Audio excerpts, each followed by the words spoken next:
Graças e paz, meus irmãos. Eu não sei vocês, mas eu fico intrigado quando eu penso dos motivos pelos quais os discípulos de Jesus não conseguiram entender o verdadeiro propósito da vinda do seu mestre. Porque, pensa comigo, Jesus, ele é um marco na história da humanidade. Jesus, ele era um grande comunicador. Jesus conseguia arrastar para junto de si pessoas de todas as classes sociais. Jesus, ele conseguia, através da sua palavra, conquistar centenas e milhares de pessoas e em cidades diferentes.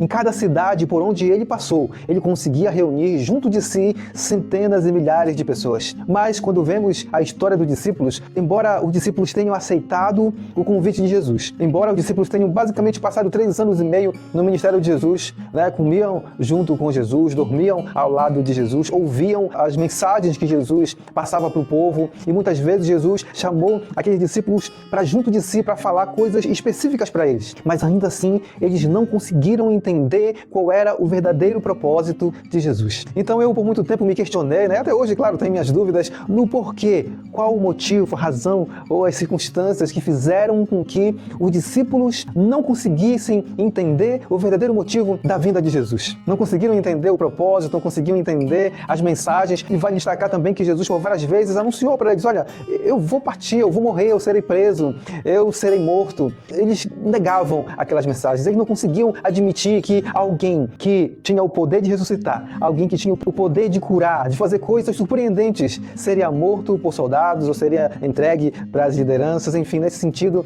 para eles não fazia o menor sentido que Jesus pudesse um dia morrer do jeito que ele morreu. É claro, essa aqui é uma análise minha, essa aqui é a minha visão, é a minha opinião. A propósito, coloca aí qual é a sua visão, qual é a sua opinião a respeito dessa temática. Eu acredito no seguinte, e para começar a explicar, eu lembro que quando eu era criança, eu acreditava que manga com leite fazia mal. Os meus pais haviam dito isso, e os meus amigos falavam isso, meus avós falavam isso, e muitas pessoas falavam isso. Quem sabe eu estou falando para alguém que também um dia acreditou nisso, que se comesse manga com leite, você teria muitas dores de barriga, você passaria mal. Foi isso que eu aprendi quando eu era criança. Mas um certo dia, eu fui à casa de um amigo meu, e ele me ofereceu um suco. E ele disse que esse suco era suco de manga, e manga com leite. E aí eu disse: mas tu é leso, tu acha que eu vou tomar um negócio desse? Eu vou passar mal. Para mim aquilo foi assustador, ver alguém que tomasse suco de manga com leite. Aquilo ali não coube na minha mente, naquele momento. E aí eu vi o meu colega tomando, no outro dia eu fui, é a época da manga, no outro dia eu fui novamente, e ele tomava, não teve problema nenhum, teve o desarranjo estomacal nenhum, nem nada aconteceu, e na verdade aquilo era normal para ele. Hoje, refletindo, eu aprendi aquilo porque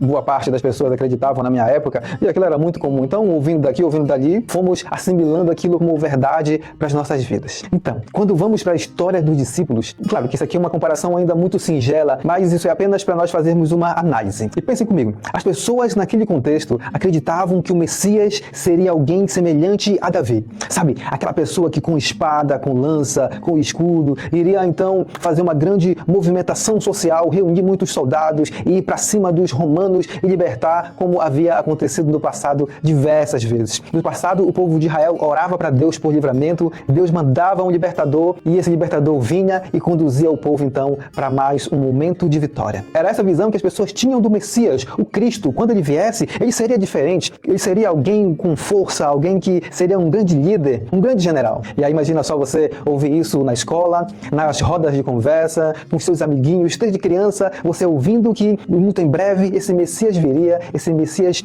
apareceria e finalmente libertaria o povo de Israel. Mas tem um ponto importante. Os libertadores do passado, eles surgiam a partir de uma necessidade em específico do povo de Deus. Eles oravam em determinado momento da história e aquele libertador viria para fazer um grande movimento para aquele momento. Contudo, entretanto, esse seria um libertador diferente. De acordo com as escrituras que nós vemos em Zacarias, vemos em Isaías, Jeremias e outros livros, esse libertador seria alguém diferente, alguém que faria uma libertação que jamais aconteceu no povo de Israel e que levaria o povo para um outro estágio. Então imagina só que a esperança que o povo tinha para essa pessoa era algo grandioso, era algo magnífico. E aí de repente aparece Jesus, uma pessoa que fazia a cura, uma pessoa que fazia o mar se acalmar, como vemos aí em Mateus, Lucas, Marcos, uma pessoa que fez mortos retomarem a vida, cegos enxergarem, coxos andarem, enfim, uma pessoa com poderes sobrenaturais, sobre-humano e mais, uma pessoa que convencia através da palavra centenas e milhares de pessoas. Olha só a esperança que aqueles discípulos depositaram em Jesus. Olha as expectativas que eles tinham de Jesus, que o Jesus era o Messias. Contudo, o tempo foi passando, Jesus começou a falar que logo ele iria embora, que logo ele seria morto, que logo ele seria perseguido. E aquelas palavras, com certeza, começaram a causar sentimentos diferentes no discípulo. As expectativas que eles tinham em Jesus começou a cair. Além dele falar que logo iria ser morto, que logo iria partir, parte do discurso dele era um discurso de paz.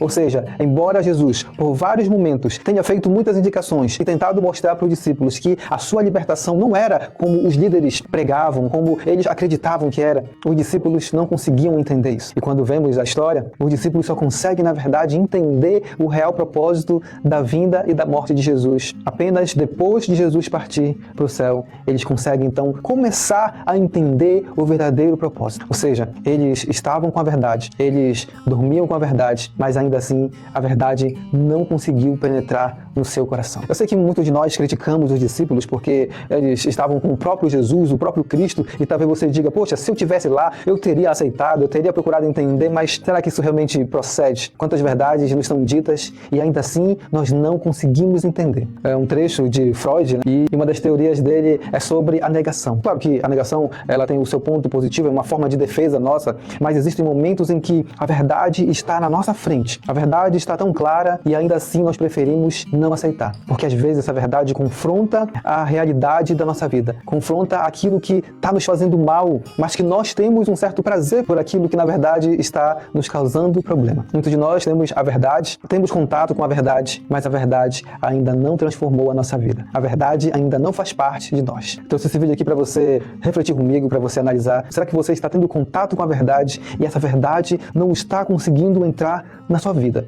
não está conseguindo fazer parte de você? E eu não estou me referindo aqui apenas a você que é crente, a você que é cristão, não. Eu estou falando da verdade em todos os segmentos da nossa vida, seja no seu casamento, seja na tua família, seja na política, na religião. A verdade pode estar na tua frente e você não consegue ver porque você está, quem sabe, se utilizando da negação de forma incorreta para encobrir aquilo que está fazendo mal para você. Que Deus te ajude e que Deus te abençoe.